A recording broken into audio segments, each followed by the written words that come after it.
So here we are at the vineyards of Chateau, Liquière. I'm going to spin it around so we can see Faugères, the little village in the distance. And then we go down, you can see the Mediterranean down there.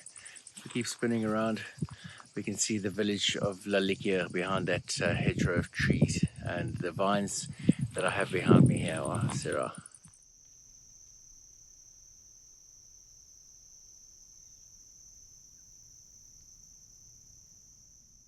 The vineyard of Chateau La Liquière. This is 110 years old, and the wine Racine comes from these vines. So it's a mixture of Carignan and Grenache, and some white grapes, but very few, called Clairette.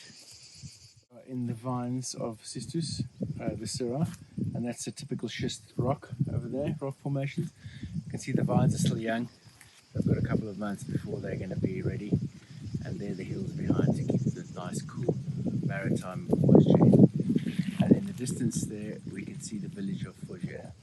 This is an old maison de berger, or a shepherd's kind of a house that they used to sleep overnight in when they were looking after the sheep.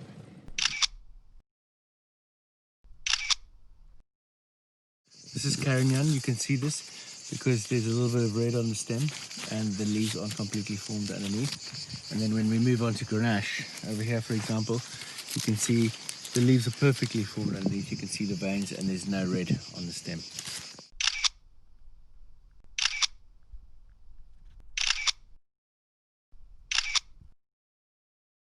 Francois from Chateau La Liquière talking about the Cistus Rouge.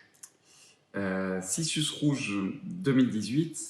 It's a red Faugères wine, bio. It's a blend with a majority of Syrah, 70% of Syrah. Particularity of Cistus, Cistus are Syrah for the blend are planted 400 meters in altitude, so we have a lot of freshness and elegance in this wine.